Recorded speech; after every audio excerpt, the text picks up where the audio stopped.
Yeah, what is it? The dog is my wife! My wife! My wife! He's like in bed. What the fuck are you talking about? My wife is a dog. My wife is a dog. You married a dog? Oh, What's going on here? I've never seen your wife, but she. Oh my god. Hey, I don't know if you're supposed to say that. Squinch is gonna type 5 right now. For once in your life, understand what's happening. Squinch looks at the werewolf like, oh. I am so sorry. Crying. You like, I'm crying. you like actually fucking killed me. Why create a D&D cooking system when you could just go and play a TTRPG that already has a good cooking mechanic? I got this comment in my last video, but it's just one of many similar comments I've seen over the last few months. Why add a new element to D&D when you could just play a TTRPG that already does that element better? The answer is very simple. Most D&D players aren't TTRPG enthusiasts. In fact, they're not even really D&D enthusiasts. They're people who want to get together with their mates on a Friday night, have some fun, and tell a story together about heroes fighting dragons. To do that, they need a simple rule set to underpin the experience, and the most widely available system, the one with the most online resources, the one some of their friends already play, the one the local bookstore sells, is D&D 5th edition. And once they've learned the rules, they might not have the time or the energy to go and learn a whole new TTRPG system just because it does stealth or cooking better. Now, here are 3 tips for making D&D feel more like Pathfinder. Why don't you tell us about the first man you killed? Mine was some Tarly boy at the Battle of Summerhall. My horse took an arrow, so I was on foot slogging through the mud. I knocked him down with the hammer. Gods, I was strong then. Caved in his breastplate. Probably shattered every rib he had. Discovering something incredible and then having it named after you, or being in some biological text. Or something. Yeah, the annals of history. The future generations You could be in read those. about. I'm gonna be in the annals? You could be in the annals. You'd be immortalized in the annals. Hell yeah! No, that's exactly what I want. Imagine a big owl bear. Immortalized in the annals of history. He's gonna be called Piper. It could be. Or maybe we can mix it up and we could call it a viper. Anyway. Oh, hello, hi. Hi, Gwendolyn. And This is human? My. Vanessa. They're my guests. I'm gonna put my hand on its face. As soon as you put your hand on your face, I slap it away real fast. Oh. Reflexively. Oh, I'm so sorry. Was he taking my soul? No. What was happening? No, I don't know. You could My goodness gracious. Are you a human being? It is a human, yes. You wouldn't say, well, Theodore, he is injured. extraordinary. She is now crawling over you, trying to get away from Captain Hall. And I'm trying to block as much as I can. Yes, that is a human, a regular human. Do you know of the New York Times? Gosh, so Druid, the craziest thing happened when I went to Druid, don't move. Oh, what? What is it? There is something standing behind you. I don't know what it is. Okay, I'm gonna look. What? No, don't do that. Okay, let's do this. Oh.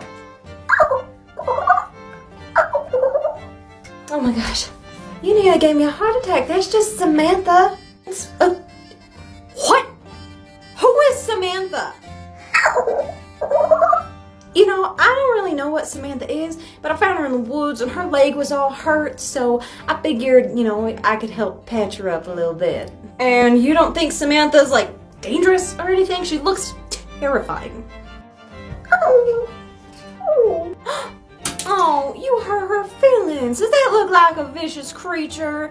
No, you need to apologize to her. You want me to apologize to it? I don't even know what it is. You are not being nice. Cleric, Fido's not being very nice. No, Cleric, Druid brought in some sort of demon into the camp. Fido, Samantha has been nothing but polite since she entered the camp. Please be nice.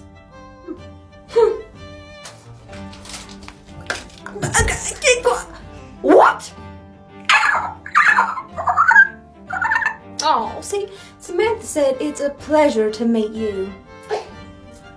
You know what? Fine. Okay. It's very nice to meet you, Samantha, okay? I'm gonna go put this cup to use.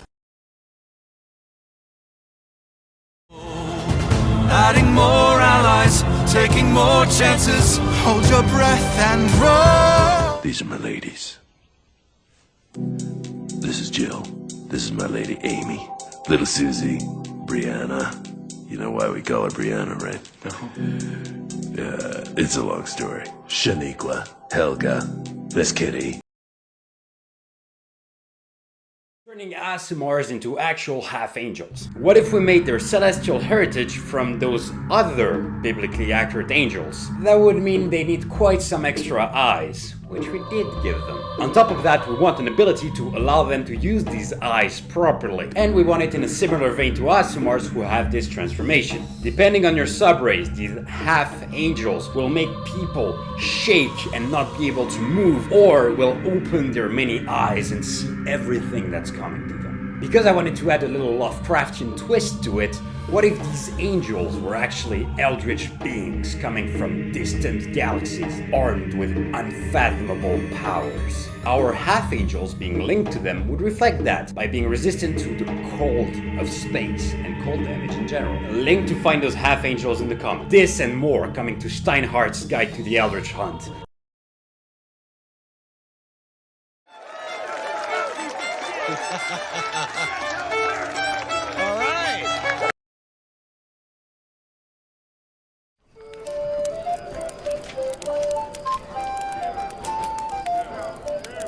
Ah, welcome home, adventurer. Oh, I apologize for the mess. I'm working on a gift. Didn't you hear? Those adventurers from before? Yeah, those two. They finally decided to tie the knot. And because of this, I decided to take it upon myself to bestow them a gift. Oh, don't worry, this is very traditional. I think. Do me a favor, yeah? They're gonna be here in a moment. Can you hand me that bow? I don't know if you're being coy. Do you like her or do you not like her? Do you not know? Then I It's been a rather long time since I've spoken to I see. Yes. someone in that way. Don't Was laugh there in a my reason? face, No, it's because you please. said it in slow motion, Nolan. You've been lonely for a long time. She's very Figured I kind and helpful and could have fucked was... off. Sorry. Dungeon Masters, if your players are getting bored, if they seem uninterested or disengaged with the game world around them, remember this. I've heard people say that if the players are getting bored, you should have an explosion. Disrupt the flow of the game with something totally unexpected, like a nearby warehouse blowing up. Now, fair enough, but I'd argue that the explosion is not as important as the choices the players get to make afterwards. Let's say that warehouse blows up. The players can see people trapped under the wreckage. The flames might be spreading to other buildings nearby. Do they concentrate on getting people out of the wreckage, or do they try to stop the other nearby buildings catching fire? The people trapped are of different ages and different social classes, so who are the players going to prioritize and save first? When players are bored, give them choices. Choices that shape and alter the world around them, even in small ways. An NPC can approach the players and ask for advice, and then act on whatever advice they give him. When players make choices that change the world around them, they start to care more about that world. Captain Lucius, that we know, is kind and considerate. Yes, and I considered us Your and the Valley of the has Feathers. been subpar as of late. Whoa. Are you sure about that, Sentry? You've been disrespectful How is it when I just straight up called him a dick, but somehow that was worse? I don't know. That was cutting. That was. It's very much the. I'm sorry. I'm not mad. I'm disappointed. Yeah, I hate that. People say that to me all the time. I mean, Was it too harsh? I'm sorry. No. He's tearing up. Giving you advantage. Oh, sweet. Okay. Then would you say that a medicine check, since I'm like chest compressing, is kind of like an attack? You know? Right? Like one chest compression. Oh, I actually. Do you think reality is strained by the fact that a hawk is helping you with surgery right now? How much lower do you want me to go? I do think that you respect me for trying. I will never knock the hustle. I'll never knock the hustle. We have a telepathic link. I am helping with surgery. When pain gets strong, you can't think. You can't reason.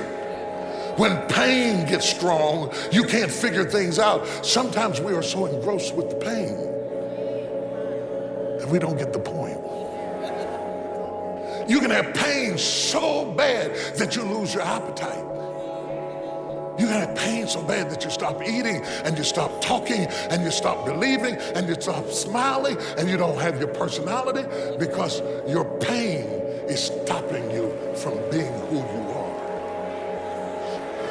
If you take a minute and look at your life, every time you're about to step into new territory, all hell breaks loose and sends a storm to stop you from getting there.